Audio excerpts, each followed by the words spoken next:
Good evening నేను Vamshi. Welcome to prime time debate. ఈ రోజు డిబేట్ లో మనం రెండు అంశాల గురించి చర్చిస్తున్నాం. ఒకటి, తెలంగాణ అసెంబ్లీలో అసలు ఈ రోజు ఏ అంశాలపై చర్చించారు, అసెంబ్లీలో మాటల యుద్ధం నడిచిందా, సో మంత్రులు ప్రతిపక్ష పార్టీకి సమాధానం చెప్పగలిగారా? సో ముఖ్యంగా మూడు అంశాలు తెరపైకి వచ్చాయి. ఒకటి, ఫిలిప్పీన్స్ కు రైస్ ఎగుమతుల గురించి మాజీ మంత్రి హరీష్ రావు ఘాటు విమర్శలు చేశారు, దానికి ఉత్తమ్ కౌంటర్ ఇచ్చారు. మరో అంశం, ఆర్టీసీ ఉద్యోగులను ప్రభుత్వ ఉద్యోగులుగా గుర్తించారా లేదా, ఆర్టీసీని అప్పుల పాలు చేస్తున్నారా అనే అంశం తెరపైకి వచ్చింది. ఈ అంశం పైన కూడా వాడి వేడి చర్చ జరిగింది. ఇక మూడో అంశం చూస్తే, రిటైర్డ్ ఎంప్లాయీస్ బెనిఫిట్స్ కి సంబంధించి ఒక ఆసక్తికర చర్చ సాగింది. సో తెలంగాణలో ఉన్న ఉద్యోగులు, రిటైర్డ్ ఉద్యోగులు అందరూ కూడా ఈ అంశంపై ఆసక్తిగా ఎదురు చూసిన పరిస్థితి. సో ఈ అంశం గురించి చర్చిద్దాం. సో ఇంకొక అంశం ఏంటి ఈ రోజు మన డిబేట్ లో అంటే, సో ముఖ్యంగా స్టాక్ మార్కెట్లు కుదేలవుతున్నాయి అండ్ ట్రంప్ తన నిర్ణయాలను మార్చేస్తున్నారు. ఇది పరిపాటిగా జరిగేది, కానీ ఇరాన్తో చర్చలు జరుగుతున్నాయని ట్రంప్ చెప్తూ ఉంటే, సో అసలు చర్చల ప్రతిపాదనలే లేదంటోంది ఇరాన్. సో మొత్తంగా మా వార్నింగ్ కు ట్రంప్ బెదిరిపోయారంటుంది ఇరాన్. మొత్తంగా మార్కెట్లు అయితే కుదేలవుతున్నాయి. ఈ అంశం గురించి కూడా చర్చిద్దాం. అసలు ట్రంప్ ఏ టర్న్ తీసుకుంటున్నారు, యుద్ధంలో ఎవరిది పై చేయి అవ్వబోతుందో కూడా మనం చర్చిద్దాం. సో ఈ రెండు అంశాల గురించి చర్చించే ముందు ఇప్పటి వరకు ఉన్న హెడ్లైన్స్ చూద్దాం.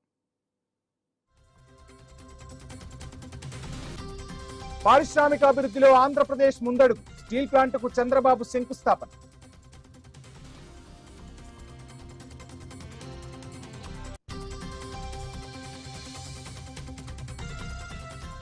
మొదలైన తెలంగాణ కేబినెట్ సమావేశం, పలు బిల్లులపై కీలక చర్చ.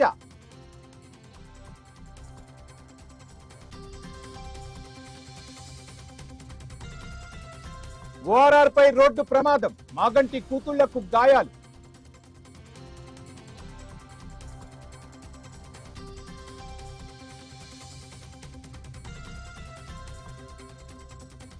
దేశంలో గ్యాస్ బుకింగ్స్ తగ్గాయి, పెట్రోలియం శాఖ వెల్లడి.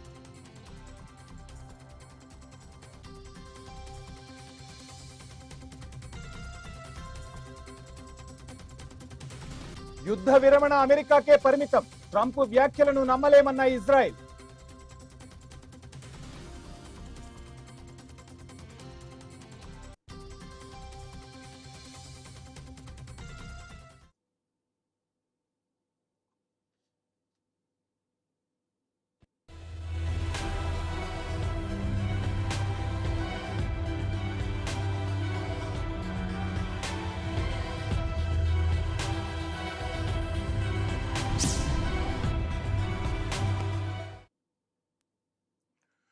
రైట్, ఇక ఈ రోజు మన డిబేట్ లో మొదటి అంశం చూస్తే, తెలంగాణ అసెంబ్లీలో ఇసలు ఏం జరిగిందనేది మాట్లాడుకుందాం. మాటల తూటాలకు ఈ రోజు అసెంబ్లీ వేదిక అయిందా అంటే ఖచ్చితంగా అవుననే సమాధానమే చెప్పాల్సి ఉంటుంది. అధికార ప్రతిపక్షాల నుంచి ఒక రకంగా చెప్పాలంటే బుల్లెట్లే దూసుకొచ్చాయి. ప్రశ్నలతో అధికార పార్టీని ఉక్కిరి బిక్కిరి చేసింది ప్రతిపక్ష పార్టీ. కాంగ్రెస్ సర్కార్ను విపక్షం రౌండప్ చేసిందా అన్నట్టుగా సభలో వాడివేడిగా చర్చ అయితే సాగిన పరిస్థితి. మరి మంత్రులు దీనికి సరైన సమాధానాలు చెప్పారా? ఏం జరిగింది? సర్కార్ ఆర్టీసీని అప్పుల పాలు చేసిందంటోంది ప్రతిపక్షం. రేషన్ బియ్యాన్ని కోర్టులో ఎందుకు మగ్గనిస్తున్నారంటూ మాజీ మంత్రి హరీష్ రావు సూటిగా ప్రశ్నించిన పరిస్థితి. ఇక రిటైర్డ్ ఎంప్లాయీ సమస్యలను కూడా ఈ రోజు తెరపైకి తీసుకొచ్చారు. ఇక అసెంబ్లీలో జరిగిన చర్చలో ఇది కీలకం కూడా అయింది. రిటైర్డ్ ఉద్యోగులకు అందాల్సిన బెనిఫిట్స్ అందడం లేదు. సో ఎందుకు అందడం లేదు? సో రిటైర్డ్ ఎంప్లాయీస్ ని బాధ్యతగా చూసుకోవాల్సిన పరిస్థితి ప్రభుత్వానిదే కదా అనే అంశం చుట్టూ కూడా చర్చ సాగింది. సో ముందుగా మనం రేషన్ బియ్యం గురించి మాట్లాడుకుందాం. అసలు రేషన్ బియ్యం పోర్టుల్లో ఎందుకు మక్కిపోతున్నాయంటూ సూటిగా హరీష్ రావు ప్రశ్నించారు. సో మాయం చేసింది ఎవరు, అసలు ఎందుకు రేషన్ బియ్యాన్ని పక్కదారి పట్టిస్తూ ఉన్నారు అనేది కూడా చర్చ సాగింది. మరోవైపు ప్రభుత్వం ఏమో గట్టిగా చెప్పుకున్న పరిస్థితి, ఫిలిప్పీన్స్ కు మనం రైస్ ను ఎగుమతి చేస్తున్నాం, ఎక్కడా కూడా స్కామ్ లేదు, సో మన రైస్ ను ఎగుమతి చేసుకోవటం ఒక రకంగా శుభ పరిణామం అంటూ చెప్పిన పరిస్థితి. అయితే ఈ అంశం చుట్టూ అంటే రైస్ ఎగుమతులకు సంబంధించి మాజీ మంత్రి హరీష్ రావు అదేవిధంగా ఉత్తమ్ మధ్య మాటల యుద్ధం అయితే జరిగింది. భారీ స్కామ్ జరిగిందంటూ హరీష్ రావు ఆరోపణలు గుప్పిస్తే అసలు స్కామ్ కే ఆస్కారం లేదంటోంది ప్రభుత్వం. సో ప్రభుత్వ రంగ సంస్థకు కాకుండా ప్రైవేట్ రంగ సంస్థకు ఎందుకు అసలు ఒప్పందం చేసుకోవాల్సి వచ్చిందనేది హరీష్ రావు సూటిగా ప్రశ్నించారు. సో అసలు హరీష్ రావు ఏమన్నారు ఏంటి అనేది ఇప్పుడు ఒకసారి మనం చూద్దాం. అధ్యక్ష, ఈ ఫిలిప్పైన్ కు బియ్యం పంపిణీ అనేటువంటిది పంపడం అనేది ఒక భారీ కుంభకోణం జరిగింది అధ్యక్ష. నేను మంత్రి గారిని సూటిగా కొన్ని ప్రశ్నలు అడుగుతా అధ్యక్ష. ఇప్పుడు వారు ఇచ్చిన సమాధానాల్లో కూడా కొంత సత్యదూరమైనటువంటి విషయాలు, అర్ధ సత్యాలను, సమాచారాన్ని కొంత ఆపి కొంతవరకు మాత్రం చెప్పి కొంత చెప్పకుండా దాచిపెట్టే ప్రయత్నం చేశారు అధ్యక్ష. ఈ బియ్యం ఫిలిప్పైన్ కు ఇతర దేశాలకు ఎగుమతి చేయడానికి మీరు ఎవరైనా ఒక అడ్వైజర్ను పెట్టుకున్నారా?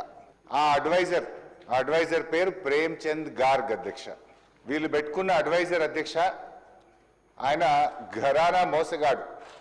సిబిఐ ఈడీ కేసుల్లో ఇప్పటికే అరెస్ట్ అయి జైలుకు పోయి వచ్చినటువంటి వ్యక్తి, అనేక ఈడీ సిబిఐ కేసులు ఎదుర్కొంటున్నటువంటి ప్రేమ్చంద్ గార్గ్ను బియ్యం విదేశాలకు ఎగుమతి చేయడానికి మీరు అడ్వైజర్గా పెట్టుకున్నారా? పెట్టుకుంటే ఆయన ఇప్పుడు ఎక్కడున్నాడు? ఆయన పనిచేస్తున్నాడా? మరి ఆయన ఒకవేళ తొలగించారా? ఉన్నాడా? తొలగిస్తే ఎందుకు తొలగించారో సమాధానం చెప్పండి. నంబర్ 1, ఇది ఒక పెద్ద స్కామ్ అధ్యక్ష. రైట్. ఇక సభను అబ్జర్వ్ చేసిన ప్రజలకు అసలు నిజాలు ఎవరు చెప్తున్నారు, అబద్ధాలు ఎవరు చెప్తున్నారు అనేది అబ్జర్వ్ చేసిన పరిస్థితి అయితే స్పష్టంగా కనిపించింది. అసలు ఒప్పందం ఎక్కడ జరిగింది అంటూ కూడా ప్రజలు చర్చించుకున్నారు. రేషన్ స్కామ్ పై కౌంటర్ ఇచ్చారు మంత్రి ఉత్తమ్ ఏమన్నారో కూడా ప్రజలు గమనించిన పరిస్థితి. బియ్యం ఎగుమతులపై బీఆర్ఎస్ ది తప్పుడు ప్రచారం అంటున్నారు మంత్రి ఉత్తమ్ కుమార్ రెడ్డి. రైతులు పండించిన ప్రతి గింజను కొంటున్నామని చెప్తున్నారు. రైట్. కొన్న గింజలు ఏమవుతున్నాయి అనేది ప్రజలు కూడా చర్చించుకుంటున్న పరిస్థితి. ఫిలిప్పైన్స్ తో ఒప్పందం జరిగింది, ఎగుమతులు చేస్తున్నాం, శుభ పరిణామమే. రైతన్నలు ఎక్కువగా ధాన్యాన్ని పండిస్తూ ఉన్నారు. ధాన్యం ఎగుమతుల్లో, ధాన్యం ఒక రకంగా చెప్పాలంటే ధాన్యం దిగుబడిలో భారతదేశంలోనే ఇప్పుడు మనం ప్రథమ స్థానంలో ఉండటం ఒక రకంగా అందరూ హర్షించదగ్గ పరిణామమే. కానీ ఫిలిప్పైన్స్ కు ఎగుమతి చేస్తున్నప్పుడు ఈ ఒప్పందం ఎలా జరిగింది అనే అంశం చుట్టూ ఈ రోజు సభలో పెద్ద ఎత్తున చర్చ సాగింది. హరీష్ రావు సూటిగా ప్రభుత్వాన్ని ప్రశ్నించారు. మంత్రి ఉత్తమ్ ఏమో ఒక రకంగా ఎక్కడా కూడా స్కామ్ జరగలేదు, క్లియర్ కట్ గా ప్రభుత్వం ఒప్పందం చేసుకుంది, సో మధ్యవర్తులు కూడా లేరంటూ ఉత్తమ్ అయితే చెప్పారు. ఉత్తమ్ ఏమన్నారో కూడా ఒకసారి మనం ఇప్పుడు చూద్దాం. ఆయన అడుగుతున్నాడు చెప్తున్నా, ఆయన ఒక మనిషిని సివిల్ సప్లైస్ కమిషనర్ పంపించి ఆ ఆదిత్య బిర్లా గ్రూప్ బదులు వాళ్ళ వ్యాపారం ఏమని చెప్పిండు, you should not raise, you should not do this, you are involve in scam, you are involve scam. అధ్యక్ష హరీష్ రావు గారు, ఇటువంటి విషయాలు నార్మలీ హౌస్ లో ప్రస్తావించాను నేను.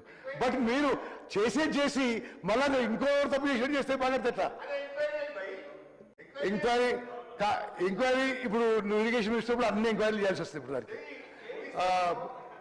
అధ్యక్ష, ప్రేమ్చంద్ గర్గ్ అనే వ్యక్తికి ఫిలిప్పీన్స్ రైస్ ఎక్స్పోర్ట్ కి ఏమీ సంబంధం లేదు. తెలంగాణ ప్రభుత్వం ప్రతి గింజ కొనుగోలు చేయడానికి వీఆర్ కమిటెడ్. సన్న బియ్యానికి 500 రూపాయలు బోనస్ ఇవ్వడానికి our government is committed.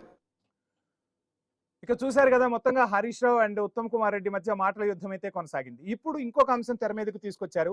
Kakinada పోర్టులో 700 మెట్రిక్ టన్నుల బియ్యం ఎక్కడా అంటూ హరీష్ రావు ప్రశ్నించిన పరిస్థితి. ఒకవైపు 700 మెట్రిక్ టన్నుల బియ్యం ఎక్కడున్నాయని ప్రశ్నిస్తుంటే హరీష్ రావు ప్రశ్నకు ప్రభుత్వం సమాధానం చెప్పింది. ప్రభుత్వానికి నిజంగా నిజాయితీ ఉంటే ఒక house committee వేయాలంటూ Harish Rao పట్టుబట్టారు. So ఎందుకు హౌస్ కమిటీ వేయాలన్నారు, హరీష్ రావు ఏమన్నారో కూడా మనం ఇప్పుడు చూద్దాం. సంవత్సరం నుంచి కాకినాడ పోర్టులో పడి ఉన్నాయి. మరి ఆ కాకినాడ పోర్టులో ఏడాది నుంచి బియ్యం ఉంటాయి అధ్యక్ష, ముక్కిపోతాయి, పురుగులు పట్టిపోయినాయి. అక్కడ ఆ గోడౌన్ ఛార్జెస్ ఎవరు కట్టాలి? రాష్ట్ర ప్రభుత్వం కట్టాలి. వీళ్ళ అగ్రిమెంట్ కూడా తప్పు ఉన్నది. ఇవాళ వీళ్ళే షిప్పులో ఎక్కించి అక్కడ చేరుకునేదాకా వీళ్ళే బాధ్యత తీసుకున్నారు. ఇప్పుడు 7,500 మెట్రిక్ టన్నులు కాకినాడ పోర్టులో ఉన్నది వాస్తవమా కాదా? ఒక సంవత్సరం నుంచి 7,500 మెట్రిక్ టన్నులు కాకినాడ పోర్టులో ఉంటే మరి దానికి ఎంత మనకు గోడౌన్ ఛార్జెస్ పడ్డాయి, హ్యాండ్లింగ్ ఛార్జెస్ పడ్డాయి. మరి అది కూడా కలిపితే నష్టం వచ్చినట్టే కదా. మంత్రి గారు క్లెవర్గా ఏం చేసిండ్రంటే ₹1,00,00,000 లాభం వచ్చిందని చెప్పే ప్రయత్నం చేసిండ్రు. మరి 7,500 మెట్రిక్ టన్నుల బియ్యం ఏమైపోయినాయి? వాస్తవంగా జరిగింది, దీని వెనుక పెద్ద స్కామ్ జరిగింది. రాష్ట్ర ప్రభుత్వానికి నష్టం జరిగింది. ఒకవేళ మంత్రి గారు మీకు నిజాయితీ ఉంటే నేను స్పీకర్ గారి ద్వారా ఈ ప్రభుత్వాన్ని డిమాండ్ చేస్తా ఉన్నా, ఒక హౌస్ కమిటీ వేయండి, దీంట్లో జరిగిన అవినీతిని రుజువు చేయడానికి నేను సిద్ధంగా. రైట్. మొత్తంగా ఫిలిప్పైన్స్ బియ్యానికి సంబంధించి అది స్కీమ్ కాదు, స్కామ్ అన్నారు హరీష్ రావు. సో ఫిలిప్పైన్స్ బియ్యం ఎందుకు పంపాల్సి వచ్చింది అంటే ప్రభుత్వం నుంచి వినిపించిన సమాధానం, రైతుల మేలు కోసమే మేము ఫిలిప్పైన్స్ తో ఒప్పందం చేసుకున్నాం. సో రైతులకు మేలు చేకూర్చేందుకే ఆ ఒప్పందం ద్వారా లబ్ధి చేకూరేలానే నిర్ణయాలు తీసుకుంటామంటూ కూడా మంత్రి ఉత్తమ్ చెప్పారు. సో ప్రతిపక్షాలు ఏది మాట్లాడినా అసత్యాలే అంటూ విరుచుకుపడ్డారు ఉత్తమ్ కుమార్ రెడ్డి. సో ఉత్తమ్ కుమార్ రెడ్డి ఏమన్నారో కూడా ఇప్పుడు చూద్దాం. ప్రేమ్చంద్ గర్గ్ అనే వ్యక్తికి ఫిలిప్పీన్స్ రైస్ ఎక్స్పోర్ట్ కి ఏమీ సంబంధం లేదు. It is a government to government transaction. The government of Telangana has signed an agreement with the government of Philippines. Yes, the memorandum of understanding is for 8 to 10 lakh metric tons. The contract is for 1 lakh metric tons. అది ముందు 2 shipments పోయిన తర్వాత Philippines దేశంలో ఆ దేశం యొక్క president మీద కొంత డిస్టర్బెన్స్ అయింది. ఇంటర్నల్ వాళ్ళ whatever revolt whatever, plus prices పడిపోయినాయి. ఫిలిప్పీన్స్ దేశంలో జరిగిన ఇంటర్నల్ డిస్టర్బెన్స్ వల్ల ఒక transshipment is held up in Kakinada which is being loaded today and is leaving for shipment. ఇక అసెంబ్లీలో మరో అంశం తెరపైకి వచ్చింది. అదే రిటైర్డ్ ఉద్యోగుల అంశం. ఒక రకంగా ధర్నాలు కూడా చేయాల్సి వచ్చింది. ప్రజలకు సేవ చేశారు ప్రభుత్వ ఉద్యోగులు. అటువంటి సేవ చేసిన వాళ్లకు రిటైర్డ్ బెనిఫిట్స్ ఇవ్వటంలో ప్రభుత్వం ఎందుకు అలసత్వం వహిస్తోంది, ఆనాడు అధికారంలో ఉన్న బీఆర్ఎస్ ఏం చేసింది అనేది కూడా చర్చకొచ్చింది. సో రిటైర్డ్ ఉద్యోగులకు సంబంధించి అసలు ఎవరేం మాట్లాడారు, సో వాళ్ళకు న్యాయం చేసే దిశగా ఒక నిర్ణయం తీసుకున్నారనేది ఒక షార్ట్ బ్రేక్ తర్వాత చూద్దాం. Stay tune.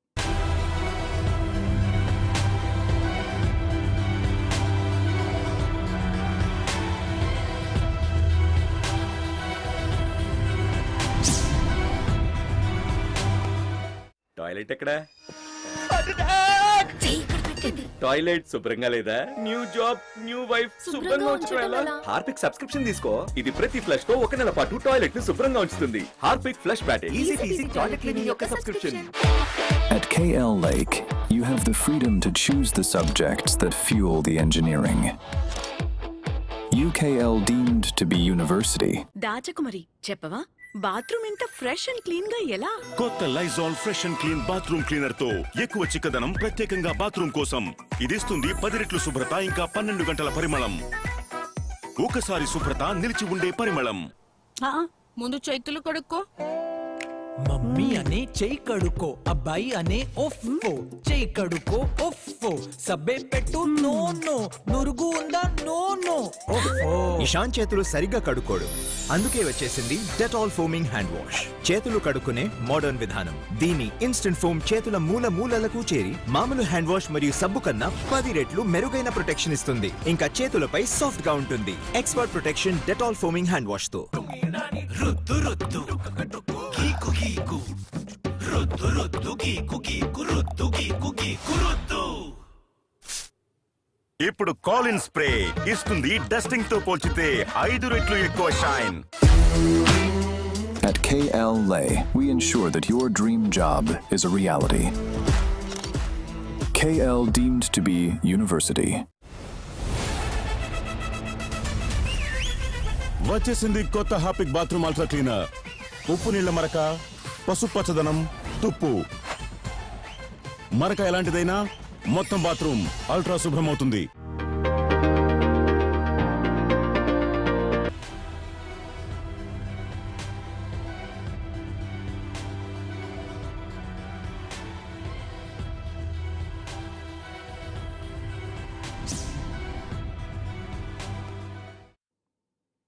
రైట్. ఇందాక మనం మాట్లాడుకున్నట్టుగానే రిటైర్డ్ ఉద్యోగుల అంశము, వాళ్ళకు అందాల్సిన బెనిఫిట్స్ విషయంలో ప్రభుత్వం ఎందుకు అలసత్వం వహిస్తుంది అనేది కూడా అసెంబ్లీలో చర్చకొచ్చింది. దీనిపై మాజీ మంత్రి హరీష్ రావు ఘాటు విమర్శలు ఎక్కుపెట్టిన పరిస్థితి. ప్రభుత్వం దగ్గర నిధులు లేకనే పీఆర్సీ పెండింగ్ లో పెట్టారా? అదేవిధంగా 5 డిఏలు వాళ్ళకి ఇవ్వాల్సి ఉంది. సో 5 డిఏలకు సంబంధించి కూడా ఎవరు ఎక్కడ నోరు మెదపడం లేదు. సో ఎందుకు అంటే పోరాడి సాధించుకున్న తెలంగాణలో రిటైర్డ్ ఉద్యోగులను గౌరవించుకోవాల్సిన బాధ్యత కూడా మనపై ఉంటుంది, అంటే ప్రభుత్వంపై ఉంటుంది. సో అప్పుడు ప్రభుత్వం ఏం చేసింది, ఇప్పుడు ప్రభుత్వం ఏం చేసింది అనేది అటు మాటల యుద్ధం అయితే అసెంబ్లీలో నడిచింది. సో ముందుగా హరీష్ రావు ఏమన్నారో ఇప్పుడు చూద్దాం. రిటైర్డ్ ఉద్యోగుల వెతలు అంతా ఇంత కాదు అధ్యక్ష. 30-35 ఏళ్లు ప్రభుత్వం కోసం పనిచేసిన రిటైర్డ్ ఉద్యోగులు జీవిత చివరాంకంలో వైద్యం అందక, పిల్లల పెళ్లిళ్లు చేయలేక చాలా ఇబ్బంది పడతా ఉన్నారు అధ్యక్ష. దయచేసి ఆ రిటైర్డ్ ఉద్యోగులు ఎంతమంది రిటైర్ అయ్యారు, వాళ్ళకి చెల్లించాల్సింది ఎంత, ఇప్పటి వరకు ప్రభుత్వం ఎంత చెల్లించింది, ఎప్పట్లోగా వారికి రావాల్సిన బకాయిలు పూర్తిగా చెల్లిస్తారో మరి దయచేసి మంత్రి గారు సూటిగా సమాధానం చెప్పాలి. వాళ్ళందరూ సెక్రటరియట్ చుట్టూ, మంత్రులు శాసనసభ్యుల చుట్టూ పాపం రోజు తిరుగుతా ఉన్నారు అధ్యక్ష. రిటైర్ అయిన తర్వాత ప్రశాంతంగా జీవితాన్ని గడపాల్సినటువంటి రిటైర్డ్ ఉద్యోగులు ఇలా రోడ్ల మీద కూర్చొని ధర్నాలు చేయాల్సినటువంటి పరిస్థితి ఏర్పడతా ఉంది అధ్యక్ష. సో దయచేసి నేను ప్రభుత్వాన్ని కోరేది ఒకటే అధ్యక్ష, మీరు రిటైర్డ్ ఉద్యోగులకు డబ్బులు ఇవ్వడానికి నిధులు లేకనా లేక మనసు లేకనా నాకైతే అర్థమైతలేదు. రైట్. ఇక ఇదే అంశం గురించి ఆర్థిక మంత్రి బట్టి విక్రమార్క స్పందించిన పరిస్థితి. సో ఈ పాపం మాది కాదు, మీరే ఈ పాపం చేశారు, ఆ పాపం మాకు వారసత్వంగా వచ్చిందంటూ తనదైన స్టైల్లో కౌంటర్ ఇచ్చారు. ఇక్కడ కౌంటర్ ఎన్కౌంటర్ కాదు కావాల్సింది, రిటైర్డ్ ఉద్యోగులకు న్యాయం జరగాల్సిన బాధ్యత ఉంది. ప్రభుత్వం వాళ్లకు న్యాయం చేయాలి, ప్రతిపక్షం ఆ న్యాయం జరిగే వరకు పోరాడాల్సిన అవసరం కూడా ఉంది. రిటైర్డ్ ఉద్యోగులంటే ప్రజలకు సేవ చేశారు, ప్రభుత్వానికి జవాబుదారీగా ఉన్నారు. సో అటువంటి వారికి అందించాల్సిన నిధుల విషయంలో అలసత్వం మాత్రం ఎవరిని కూడా హర్షించే విషయం కాదు. సో వాళ్ళకు న్యాయం జరిగేలా మాత్రం ఒక మంచి నిర్ణయం తీసుకోవాల్సిన అవసరం అయితే ఉంది. కానీ బట్టి ఏమన్నారో కూడా ఇప్పుడు మనం చూద్దాం.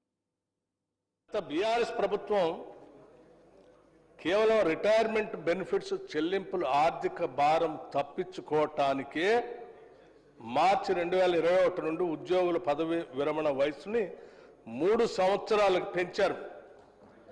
4వ తరగతి ఉద్యోగులు 60 నుండి 67 సంవత్సరాలు మరియు ఇతర ఉద్యోగులకి 58 నుండి 61 సంవత్సరాలకు పెంచడం వలన మార్చి 2021 నుండి మార్చి 2024 మధ్యలో పదవీ విరమణ చేయవలసిన దాదాపు 17,000 మంది ఉద్యోగులు మార్చి 2024 తర్వాత పదవీ విరమణ చేయటం వలన వారికి చెల్లించాల్సిన పదవీ విరమణ ప్రయోజనాలు గత బీఆర్ఎస్ ప్రభుత్వం చెల్లించకుండా ఈ ప్రభుత్వంపై భారం వేసిన మాట వాస్తవం అధ్యక్ష. కేవలం రైట్. ఇక రిటైర్డ్ ఉద్యోగుల అంశంతో పాటు మరో అంశం కీలకంగా చర్చకు వచ్చింది. అదే ఆర్టీసీ ఉద్యోగుల అంశం. ఆర్టీసీని అసలు ప్రభుత్వంలో విలీనం చేశారా?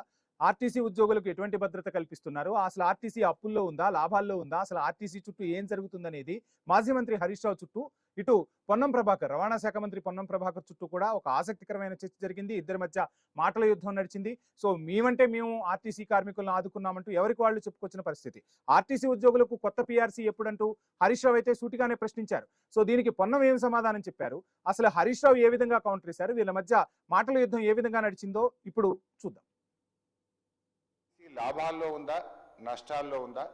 ఒకవేళ లాభాల్లో ఉంటే కార్మికులకు ఇవ్వాల్సినటువంటి బెనిఫిట్స్, ఏరియర్స్ కానీ వాళ్ళ సిసిఎస్ కానీ ఎందుకు ఇవ్వడం లేదో మంత్రి గారు చెప్పాలి. మూడోది అధ్యక్ష, కొత్తగా మరి పిఆర్సీ డ్యూ ఉన్నది 3 ఏళ్ల నుంచి. కొత్త పిఆర్సీ ఆర్టీసీ ఉద్యోగులకు ఎప్పటి నుంచి ఇస్తారో కూడా మంత్రి గారు చెప్పాలి. 4వది అధ్యక్ష, కాంగ్రెస్ పార్టీ తన మేనిఫెస్టోలో ఆర్టీసీ యూనియన్ను పునరుద్ధరిస్తామని చెప్పి మీరు హామీ ఇచ్చారు. ఎప్పట్లోగా యూనియన్ను పునరుద్ధరిస్తారో మంత్రి గారు సూటిగా సమాధానం చెప్పాలి. 5th క్వశ్చన్ అధ్యక్ష, గత బీఆర్ఎస్ ప్రభుత్వం ఆర్టీసీ ఉద్యోగులను ప్రభుత్వ ఉద్యోగులుగా గుర్తిస్తూ మేము ఆనాడు గెజిట్ కూడా నోటిఫికేషన్ చేయడం జరిగింది. మరి వాళ్ళను డేట్ ఆఫ్ అపాయింట్మెంట్ ఎప్పటి నుంచి వారిని ప్రభుత్వ ఉద్యోగులుగా గుర్తిస్తారో కూడా మంత్రి గారు సూటిగా చెప్పాలి. నేను రాజకీయ విమర్శ చేసుకోలేదు. ఆర్టీసీని పోయలేము, మూసేస్తాం. వారు గౌరవాధ్యక్షులు ఉండ్రి. కంప్లీట్గా 45,000 మంది ఉద్యోగులను వేటు వేస్తున్నామని చెప్పేసి రకరకాల అంశాలను ఆర్టీసీకి సంబంధించి బస్సులు కొత్తది ఒకటి కొనకుండా 10 సంవత్సరాలు ఒక కొత్త నియామకం చేపట్టకుండా అన్ని రకాలుగా ఆర్టీసీని నిర్వీర్యం చేసిన తర్వాత వచ్చినటువంటి ఈ ప్రజాపాలన ప్రభుత్వం ఆర్టీసీకి సంబంధించినటువంటి అనేక అంశాలు ఆఖరికి గత 10-15 సంవత్సరాలుగా వివిధ కారణాలతో సస్పెండ్ అయినటువంటి ఉద్యోగులకు కూడా 3-man కమిటీ చేసి మానవతా దృక్పథంతో 250 ఉద్యోగాలు కూడా ఇచ్చిన అధ్యక్ష తిరిగి. అదే కాకుండా కారుణ్య నియామకాలు చేపట్టడం కావచ్చు, దాదాపు 2,700 కొత్త బస్సులు కొనడంతో పాటుగా వారు చెప్తున్నట్టుగా 15 సంవత్సరాల పైబడ్డ బస్సులన్నీ కూడా రిప్లేస్మెంట్ చేస్తా ఉన్నాం. రైట్. ఏ విధంగా అసెంబ్లీ నడిచింది, మంత్రులు ఏం సమాధానం చెప్పారు, ప్రతిపక్ష పార్టీ ఏ విధంగా క్వశ్చన్ చేసింది అనేది ఇప్పటి వరకు మనం చూసాం. ఇదే అంశానికి సంబంధించి మనతో మాట్లాడేందుకు పశుపతి గారు, ప్రముఖ రాజకీయ విశ్లేషకులు జూమ్ లో సిద్ధంగా ఉన్నారు. అదేవిధంగా సునీల్ గారు, కాంగ్రెస్ పార్టీ స్పోక్స్ పర్సన్ మనకు జూమ్ లో సిద్ధంగా ఉన్నారు. వారిని అడిగి అసలు ఈ రోజు అసెంబ్లీ ఏ విధంగా సాగింది, నిజంగా అంటే ప్రజలకు సంబంధించిన అంశాలు చర్చకు వచ్చాయా, అధికార ప్రతిపక్షాలు ఏ విధంగా పాలు పంచుకున్నాయనేది మనం చర్చించే ప్రయత్నం చేద్దాం. ముందుగా పశుపతి గారు, ఈ రోజు 3 అంశాలు తెరపైకి వచ్చిన పరిస్థితి. ఒకటి, ఫిలిప్పైన్స్ బియ్యం ఎగుమతులకు సంబంధించి అధికార ప్రతిపక్షం మధ్య మాటల తూటాలు పేలితే, రెండవది రిటైర్డ్ ఎంప్లాయీస్ బెనిఫిట్స్ కి సంబంధించి అంశం తెర మీదకి వచ్చింది. ఇక 3వ అంశం ఆర్టీసీ కార్మికులకు సంబంధించి. ఈ 3 అంశాలు కూడా చాలా కీలకమే. సో ఏంటి ఈ చర్చ మొత్తం కూడా మీరు చూశారు ఇప్పుడు ఐ న్యూస్ వేదికగా. సో ఏమనిపించింది ఈ 3 అంశాల చుట్టూ ఈ రోజు అసెంబ్లీలో చర్చ ఎంతవరకు సఫలీకృతమైందని అనుకోవచ్చు? ముందుగా ఛానల్లో ఉన్నటువంటి మిత్రుడు సునీల్ గారికి, ఐ న్యూస్ వీక్షకులకు మీకు గుడ్ ఈవినింగ్. అయితే ఈ చర్చ జరగడము ఎందుకు అని అనిపిస్తుంది. ఎందుకంటే ప్రతిపక్ష పార్టీలు ప్రశ్నిస్తుంటాయి తప్పు అని, అధికార పార్టీలు తప్పు ఏమి లేదు, అంతా ఒప్పే, అంతా ప్రజాస్వామికంగా నడుస్తుంది, ఈ రెండింటిని తప్పు అని వాళ్ళు అంటారు. ఈ రెండింటిని తప్పును ఒప్పును చూపించే ప్రయత్నం మీరు చేస్తుంటారు. అంటే మీరు చెప్పింది కూడా మీడియాలో అంతా అసంబద్ధమైనటువంటి కథనాలని వాళ్ళు వీళ్ళు వాళ్ళు మీ మీద వేస్తారు. అంటే ప్రజాస్వామ్యం అంతా సో అందుకే ఐ న్యూస్ స్పెషల్ గా అసలు ఏం జరిగిందో ప్రజలకు చూపిస్తుంది. మీలాంటి విశ్లేషకుల ద్వారా ప్రజలకు ఏం జరిగింది అనేది ఒక నిజాయితీగా, ఒక నిష్పక్షపాతంగా తెలిపే ప్రయత్నం చేస్తున్నాం. ఐ న్యూస్ అంటే మీరు అందిస్తున్నటువంటి ప్రజలకు తెలియజేస్తున్నటువంటి విధానం కావచ్చు, తెలియజేసేటువంటి నిజాలను నేను ఫస్ట్ అభినందించాలనుకుంటున్నాను. అయితే ప్రధానంగా ప్రభుత్వాల వారవాడి నేను ఎందుకు అంటున్నానంటే వంశీ గారు, ప్రభుత్వము అన్ని సమాజాలు, అన్ని పనులు సక్రమంగా నడుస్తున్నాయి. అందులో ఒక 1% కూడా తప్పు లేదంట. ప్రతిపక్ష పార్టీలు 1% పర్ఫెక్ట్ ఉంది, 99% బాగలేదు అంటారు. అంటే ఉదాహరణ గతంలో మీరేం చేశారు, మేమేం చేశాము అని అంటే అవన్నీ కాదండి. గతంలో మీరు ఇచ్చినటువంటి వారసత్వం మాకు ఇచ్చారు అని మంత్రులు వాళ్ళు ఇస్తున్నారు. బట్టి గారు మాట్లాడే పరిస్థితి, బట్టి గారు కానివ్వండి వెళ్ళి, మరి వాళ్ళు వారసత్వంగా వాళ్ళ అధికారం కోల్పోయింది. మరి మీరు అధికారం కోల్పోతారు? అది కాదు కదా. రైట్. ఉదాహరణకు గతంలో శాసనసభలో సమావేశాలలో ఇవాళ ఆ రోజు సెటిల్మెంట్ చేస్తున్నటువంటి నయీం గారి విషయం మాట్లాడినప్పుడు, నయీం గారి విషయంలో ఇదే ప్రతిపక్ష పార్టీలు కాంగ్రెస్ ఉన్నప్పుడు ప్రశ్నిస్తే ఆ రోజు పెంచి పోషించిండ్రు, స్టార్ట్ చేసిండ్రు, ఎవరి ఆయంలో ఆ చర్చ ఆడదామా ఒకసారి అని అన్నారు. ప్రతిపక్ష పార్టీలు బంద్ అయిపోయినాయి. అంటే ఇవాళ ఉన్నటువంటి పరిస్థితి ఏంటి అంటే, వాళ్ళ పొన్నం ప్రభాకర్ గారు కారుణ్య నియామకాలు చేసినామని అంటున్నారు. కాంగ్రెస్ ఆర్టీసీలో కొత్త బస్సులు కొన్నామని అంటున్నారు. కొత్త బస్సులు కొనలేదండి. కొత్త బస్సుల్లో కాంట్రాక్ట్ వేసి ఉన్నాయి. కొత్త బస్సులో ఇప్పుడు నిజామాబాద్ తీసుకోండి, కరీంనగర్ తీసుకోండి, వేరే జిల్లాలో తీసుకోండి, అవన్నీ ఈ గ్యాస్ సిఎన్జి వెహికల్స్ ఏవైతే ఉన్నాయో అవన్నీ వెహికల్స్ కాంట్రాక్ట్ బేసిస్ ఉంటాయి. అంటే అడాప్ట్ చేస్తారు, వాళ్ళకి వాళ్ళే మెయింటెనెన్స్. అని మనం ఎప్పటి నుంచో చూస్తున్నాం, ఉమ్మడి ఆంధ్రప్రదేశ్ నుంచి చూస్తున్నాం. అంటే అవి 700 బస్సులు వచ్చినాయంటే వీళ్ళేం డబ్బులు ఇవ్వలే, వీళ్ళకేం డబ్బులు, వాళ్ళకి ఓనర్షిప్ ఇవ్వలేదు, వీళ్ళకు డీడీలు ఇచ్చి కొనుక్కొని రాలే. వాళ్ళు ఏంటి, ఒక కాంట్రాక్ట్ అగ్రిమెంట్, ఎన్ని కిలోమీటర్లు తిరిగితే మీరే మెయింటెనెన్స్, మా ప్లేస్ మీరు వాడుకోండి, మీరే మెయింటెనెన్స్ చేయాలి, మీకు ఇన్ని కిలోమీటర్లు తిరిగితే ఇంత రేట్ ఇస్తాం అనే ఒప్పందమే తప్ప they are not purchased any new vehicles. So మొత్తంగా ఆర్టీసీని బలోపేతం చేసే దిశగా మాత్రం చర్యలు ఎక్కడ కనపడట్లేదంటారు. గతంలో మనం చాలా గత ప్రభుత్వం కేసీఆర్ గారు కూడా అప్పుడు ఆ రోజు పరిస్థితుల్లో చాలా ఆర్టీసీ కార్మికుల యొక్క ధర్నా చేయంగా వాళ్ళు అడిగిన దానికంటే ఎక్కువ డిమాండ్ పెట్టేసి ఆ రోజు సాలరీస్ పెంచాడు. అడిగిన దానికి ఎందుకు చేశాడో తెలియదు, అన్రోల్ స్ట్రైక్ ఎందుకు చేయించాడో ఆయనకు తెలియదు. అంటే వీళ్ళ యొక్క ప్రభుత్వం వడ్డించేవాడు మనోడైతే ఎక్కడున్నా మన భోజనం మనకు వస్తుంది అన్నట్టుగా వాళ్ళ ప్రభుత్వం ఆ రోజు కేసీఆర్ గారు తీసుకున్నటువంటి నిర్ణయం వల్ల ఎందుకు స్ట్రైక్ అయింది, స్ట్రైక్ లో జరిగిన అసౌకర్యం ఏంటి, నష్టం ఏంటి, మళ్ళీ తర్వాత ఎందుకు ఇవ్వాల్సింది, వాళ్ళకి నిజంగా రైట్ డిమాండ్ అంటే మరి డే 1 నుండి ఎందుకు తీసుకోలేదు అనేది ఒకటి. నెక్స్ట్ ఉద్యోగ సంఘాల పునరుద్ధరణ గురించి మాట్లాడినప్పుడు నేను చాలా ఎక్కువసేపు మాట్లాడాలనుకుంటున్నాను. ఎందుకంటే రాజకీయ పార్టీలు ఎప్పుడు కూడా వాళ్ళ యొక్క ప్రాథమిక హక్కుల కోసం పోరాడే తత్వాన్ని గొంతులు నొక్కేయాలనేటువంటి ఉద్దేశంలో గతంలో కేసీఆర్ గారు కూడా నొక్కేశాడు. ఇవాళ అదే ప్రభుత్వం ఇవాళ పునరుద్ధరిస్తలేదు. 2.5 సంవత్సరాల కాలంలో కూడా ఉద్యోగ సంఘాలను ఎందుకు మీరు నిజంగా వాళ్ళ గతంలో కాంగ్రెస్ పార్టీ ప్రతిపక్ష పార్టీలు ఉన్నప్పుడు బీఆర్ఎస్ చేసింది కనుక తప్పు విధమైతే వాళ్ళలో ఉన్నటువంటి హక్కుల కోసం పోరాడే నైతిక బాధ్యత వాళ్ళకు ఉంది అని అనుకున్నప్పుడు మీరు 2.5 సంవత్సరాల తర్వాత కూడా మీరు వాళ్ళ యొక్క హక్కును ఎందుకు పునరుద్ధరిస్తారు? మనకు సమయాభావం తక్కువగా ఉంది మనకు. అండ్ ఇంకొక అంశం, రిటైర్డ్ ఎంప్లాయీస్ కి సంబంధించి ఒక అంశం అయితే ఈ రోజు చర్చ సాగింది. నిజంగా రిటైర్డ్ ఎంప్లాయీస్ కి న్యాయం చేయాల్సిన అవసరం లేదా? వాళ్ళ డబ్బులు వాళ్ళకి ఇవ్వడానికి వీళ్ళకి వచ్చిన అబ్జెక్షన్ ఏంటి సార్? అసలు ఏం జరుగుతుంది? అసలు నిధుల కొరత అంటున్నారు. 200% వాళ్ళకి డిమాండ్స్ ఉంటాయండి. ఎందుకంటే రిటైర్మెంట్ అంటేనే శేష జీవితం నడిపియాలి. వాళ్ళ పిల్లల పెళ్లిళ్ళు ఉంటాయి, లేకపోతే ఇళ్ళలో సెటిల్మెంట్స్ ఉంటాయి. వాళ్ళకి ఇన్కమ్ ఆటోమేటిక్ గా గ్రాడ్యువల్ గా 50% వాళ్ళ ఇన్కమ్ పెన్షన్, శాలరీ నుండి పెన్షన్ కి మారిపోతారు. కాబట్టి ఆటోమేటిక్ గా వాళ్ళకు ఉన్నటువంటి అంటే ఏజ్ తో పాటు ఆర్థిక సమస్యలు వచ్చేస్తే మానవ కోణంతో ఆలోచించకుండా వాళ్ళు ఇవన్నీ వాళ్ళు కేసీఆర్ గారు పెట్టినటువంటి మాకు క్యారీ ఫార్వర్డ్ అయింది, మేము సెటిల్మెంట్ చేయడం అనేది కాదు.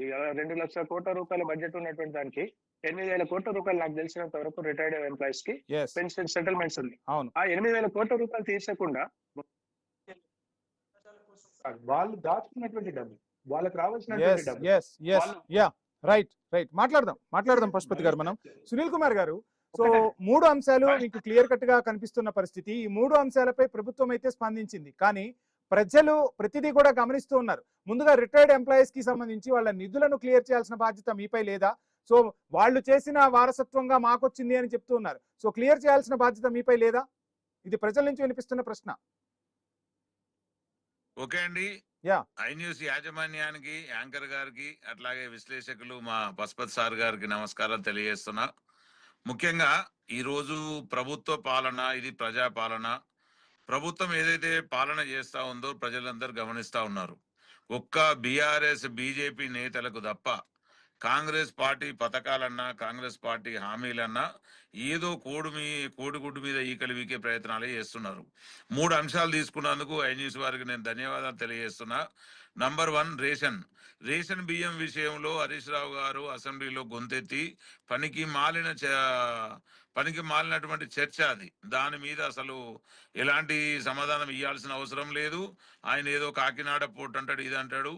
ఈనాడు కూడా 10 ఏళ్లలో ఒక కొత్త రేషన్ కార్డు అని బీఆర్ఎస్ పార్టీ ప్రజలు కేవలం ఎవరైతే రేషన్ కార్డు దారులు ఉన్నారో వారు అర్హులై ఉండి కూడా రేషన్ కార్డును అనుభవించకపోయినందుకు తొక్కితే పాతాళంలోకి దిగినరు. ఆ విషయంలో మాట్లాడేందుకు హరీష్ రావు గారు కానీ, బీఆర్ఎస్ పార్టీకి కానీ, ప్రతిపక్ష సరే మీరు రేషన్ కార్డులు ఇచ్చారు, ఓకే. ఫిలిపైన్స్ కు పంపాల్సిన బియ్యం కాకినాడ పోర్ట్ లో ఎందుకు నిలవ ఉంది? సో దాని ద్వారా వచ్చిన లబ్ధి ఏంటి అన్నప్పుడు క్లియర్ కట్ గా లెక్కలతో చెప్తే ప్రజలు కూడా హర్షించేవాళ్ళు కదా. అది ఎక్కడ కనిపించలేదు కదా మనకు. 100% ఉత్తమ్ కుమార్ రెడ్డి గారు విషయం చెప్తా ఉన్నారు. ఫిలిప్, ఇప్పుడు మనం ఇస్తున్నది సన్న బియ్యం అండి, ఏదో పందికొక్కులు తినే బియ్యం కాదు. బీఆర్ఎస్ ప్రభుత్వంలో ఉన్న కొన్ని రేషన్ కార్డులకే వాళ్ళు ఇచ్చినవి దొడ్డు బియ్యం, మనం ఇస్తుంది సన్న బియ్యం.